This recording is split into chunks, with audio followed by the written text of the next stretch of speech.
All right, welcome everybody. Thank you for coming. I'm Kim Warshaw. I'm the project manager for the Sandy Lake Dam Rehabilitation Project, which we are here to dedicate today. Welcome to beautiful Sandy Lake Recreation Area to celebrate the completion of the project. This dedication ceremony is being broadcast live on YouTube. You can watch it again later if you want the link. We can provide it. We're so glad that you could be here with us today to celebrate this dedication ceremony. Thank you to Randy Urich and Jeff Steer, Tammy Frauenschuh, and Hunter Simpson for hosting this event. And the staff at this rec area did a beautiful job setting up here. We have some distinguished guests with us today. Tim Terrell of the Mississippi Headwaters Board and Rick Brusewitz of the Minnesota DNR, as well as our contractors are here today. So this afternoon, you'll hear from first Hunter Simonson for representing the park, Colonel Swenson, St. Paul District Commander, Tamara Cameron, the Chief of our Operations Division at St. Paul District, Rick Brusewitz of the Minnesota DNR, and from Tim Terrell of Mississippi Headwaters Board. After their remarks, we'll cut the ribbon, take some photos, we'll end the YouTube live, and then we'll have a here. So, Hunter, would you like to welcome everybody?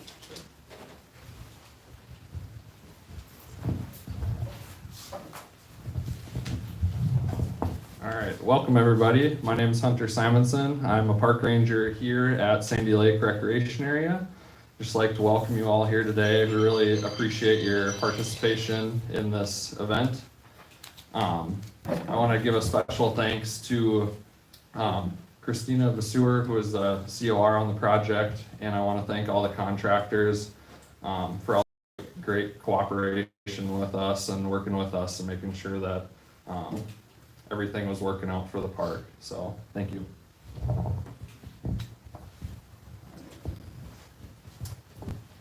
Thanks, Hunter.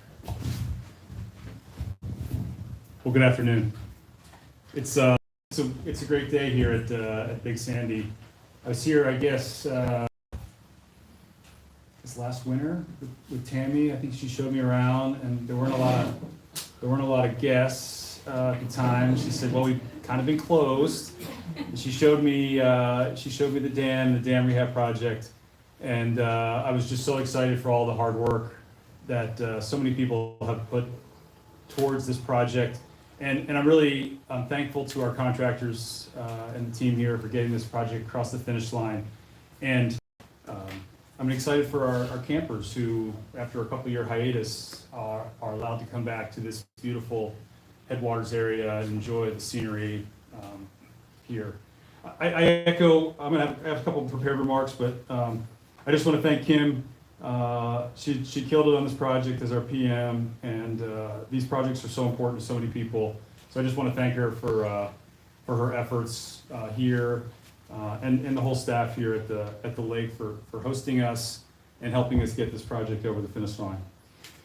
Okay, so now that's out of the way. So good afternoon. We're here today to celebrate the successful completion of the Sandy Lake Dam Rehabilitation Project. I'm pleased to be joined, as Kim already mentioned, by Tim Terrell from the Mississippi Headwaters Board, Mike Kearney from Macomb County, and I'll say your name wrong, but Rick Brusewitz. Did I get that right? Yeah. Okay. From the Minnesota DNR. I appreciate you attending, and for those I haven't they're here that I didn't call publicly. Today we are here to celebrate the completion of the Sandy Lake Dam repairs and upgrades that have been completed during the last 3 years of this 128-year-old dam. This dam was authorized in 1870 as part of the nation's first reservoir system. It was originally designed and to support the Mississippi River navigation in Minneapolis during the summer, but has evolved to do so much more. With the completion of the locks and dam system of the Mississippi River in the 1930s, I think we built about 13 locks, 11 locks in about less than 20 years. So with the completion of all those locks and dams in the upper Mississippi in the 30s and 40s, the Sandy Lake Dam and 5 other river reservoirs were quickly assigned new roles to include flood risk management, recreation, fish and wildlife conservation, water supply, and water quality improvement, All of those things are critical to the people that live, work, and recreate in this area and rely on clean water to do so. While our missions at Sandy Lake are diverse, we continue working each and every day to ensure clean, safe recreation opportunities while doing everything we can to minimize flood impacts to the communities we serve. This, in my opinion, is one of the most important reasons for repairing the dam. We needed to ensure the dam will continue to support the needs of the community during times of flooding in a safe manner, while also taking the necessary steps to preserve this majestic resource before us for generations to come. And just as an aside, every time I come here and talk to local campers, I find out that this lake is really a multi-generational sort of congregation area. I see kids, grandkids, and great-grandkids all recreating together, sharing this long legacy that they have in families to come to Core Lakes and enjoy all that we have to offer. So I'm really excited that this dam got repaired and this facility was reopened. In the Army, we have a motto that says you should always leave your space a little better than you found it. And I think we're doing that today with these, or we did that the past 3 years with these upgrades. I'd be remiss if I didn't talk about the funding. So this is a $5.3 million federal project. It consists of several upgrades to the existing dam structure, including the replacement of the damaged concrete, new gates, and new electrical service. Additionally, work also included cleaning up and restoring grounds so camping could resume this summer. In 3 years of construction, there were many names associated with the success of this project. While the list of names are too many to mention, there are a few that I'd like to publicly recognize for their efforts, including our contractor, Reinhard Mueller, and Jim Church of Caillou, and Zach Lucas of JF Brennan. I also want to thank and Brennan in particular both of them, for running a really safe construction site, and to our numerous core employees, including Christina Vassar and Mitch Negendorf, who could not be here today, and I'd be remiss if I didn't say all of our great recreation and natural resources staff, Randy, Jeff, Tammy, Hunter, Megan, and the team. I would also be remiss, and I've done this before, if I don't thank the members of Congress for their continual support of our rec areas, right? All of this would not be possible without great financial support from Congress, who also has listened to the public and believes in the power of preserving places like this for future generations. I'd also like to thank each of you here today. It is your commitment to resources like the Sandy Lake that allow me to have the greatest job in the Army. None of this is possible without your support, partnership, and devotion to building a better tomorrow. So thank you again for coming today and celebrating this ribbon cutting ceremony as we return this lake and this dam and this rec site to the people who come here and enjoy it. And also we upgrade the structure so that we can protect the lives and execute our flood risk management mission as best as possible. Thank you.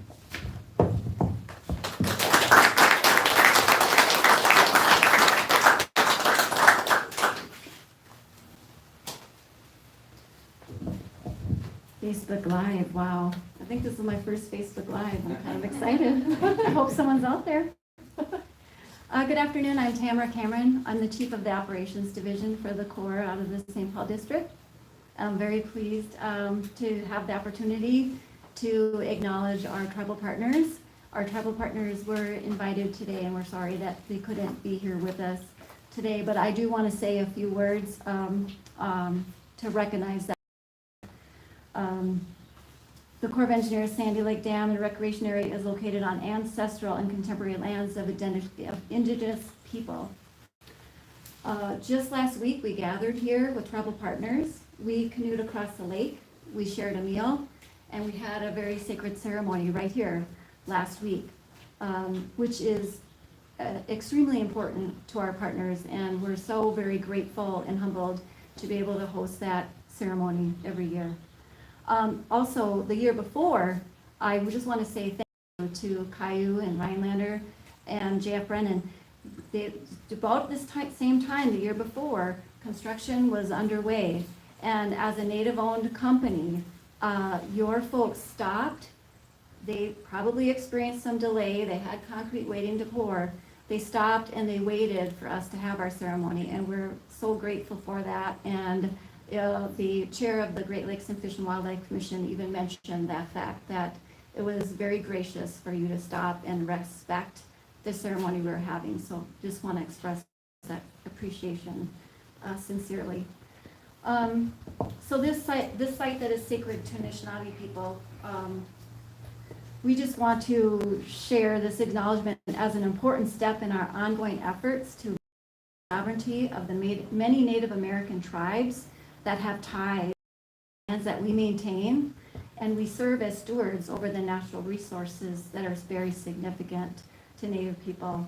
We're committed to building and strengthening our ties with tribal nations and further understand our own relationship to the land and to each other. So today we celebrate the rehabilitation of our dam for the benefit of all who gather here, and particularly for those who have sacred and spiritual ties to the site. Now I can't finish without also thanking all the staff that make this place so beautiful. And I want to list them now because, and most importantly, our volunteers, Al and Janice Ambrose here in the front row, thank you so much. And Mike Slattery, who's probably too busy working to come and join our event today. And also Andrew Buell, who busted his butt last week during a ceremony with a lot of people and a lot of caretaking that needed to go on. And to, of course, Hunter, Megan Maurer, and Sam Lanners, thank you so much to all of you. You make this possible. You are the face of the Corps. So thank you.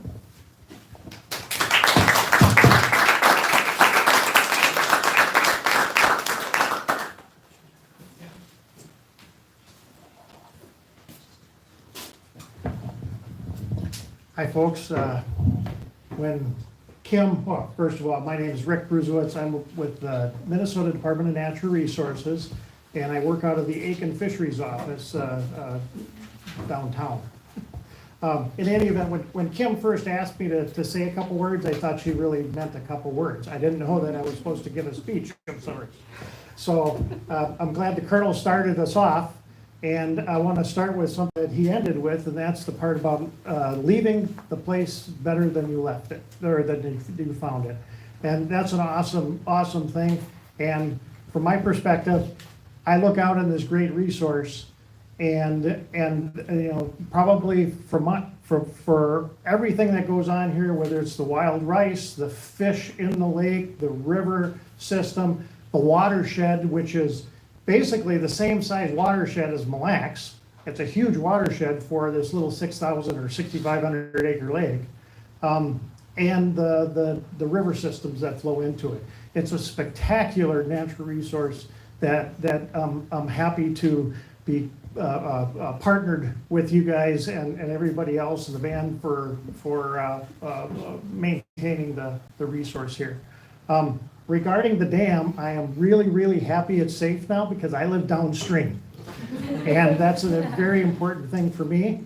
Going on into the future and leaving the place better for their next generation, I think that the next best thing would be determining some type of fish passage that will allow these fish, whether it's the bigmouth buffalo that get hung up below the dam, and stay there and keep trying and keep trying and keep trying, but just can't get into that water force to go back upstream, or the walleyes that do come down and only once or twice a year are able to swim back up.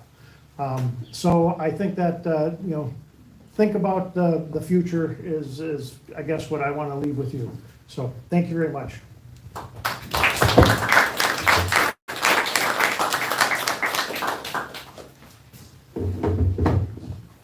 Thank you, everyone. I'm Tim Terrell. I'm the Executive Director of the Mississippi Headwaters Board.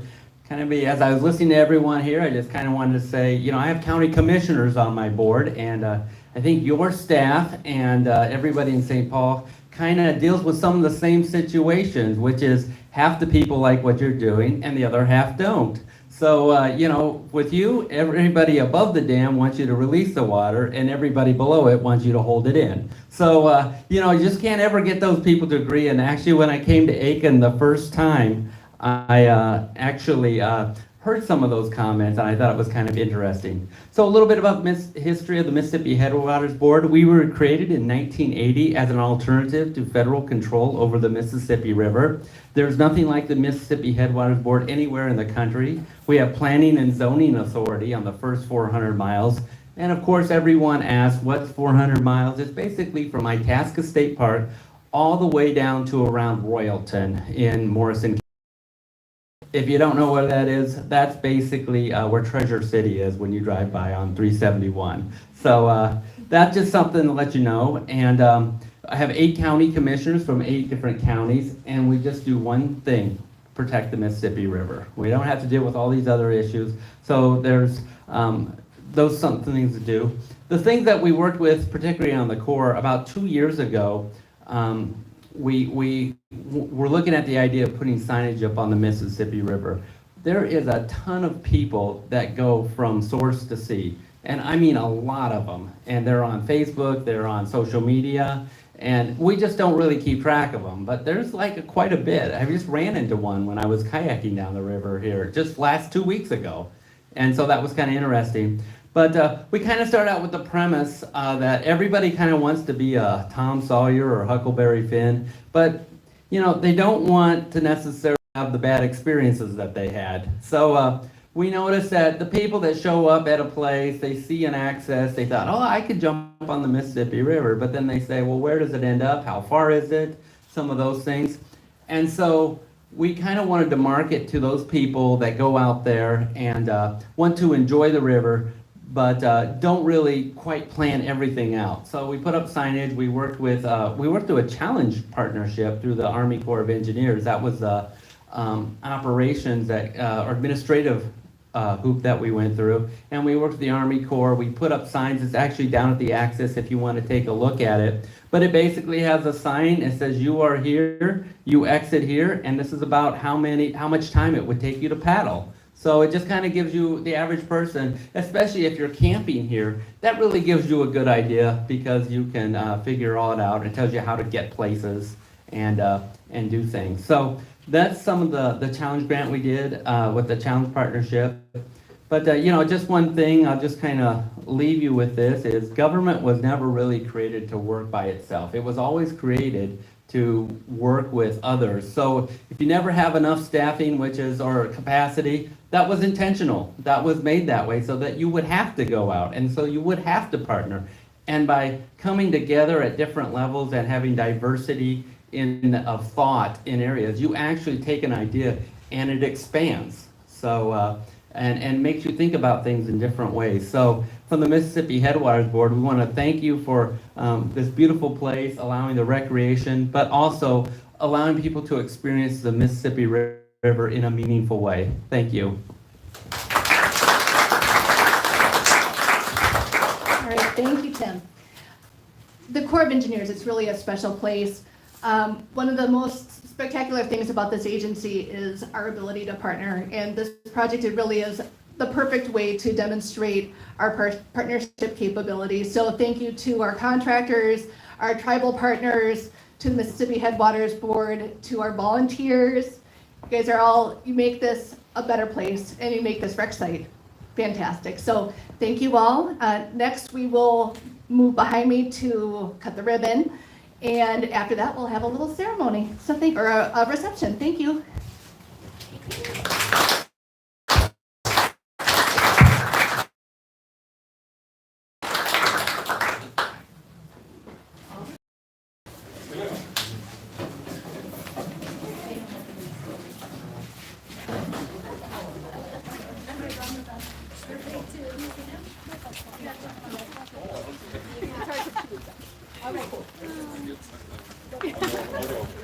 Oh, should we go so that our back is facing?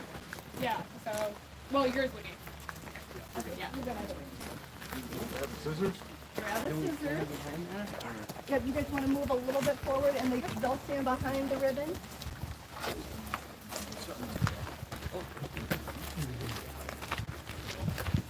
Sir, do you want to stay in the middle? Yeah? Okay, so you can, pull the ribbon a little bit as you cut. Okay, ready? 1, 2, 3. You can't take scissors though. Okay, so we also wanted to do one extra one with the park staff. Do another one? Yeah. Anyone want the big scissors? I was gonna say someone, yeah. I think Jeff should. Big scissors. We'll take them all. Let's see, who's gonna hold it? Oh, I can We'll help. hold the other, okay, Carrie will hold the ribbon.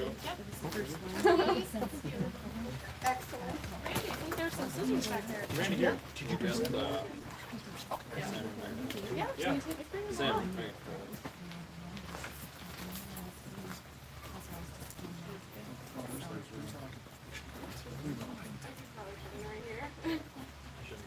We have one more pair. Andrew, do you want to come in? I think. Wait, is he the one that's gonna be just around? You're all kind of up there.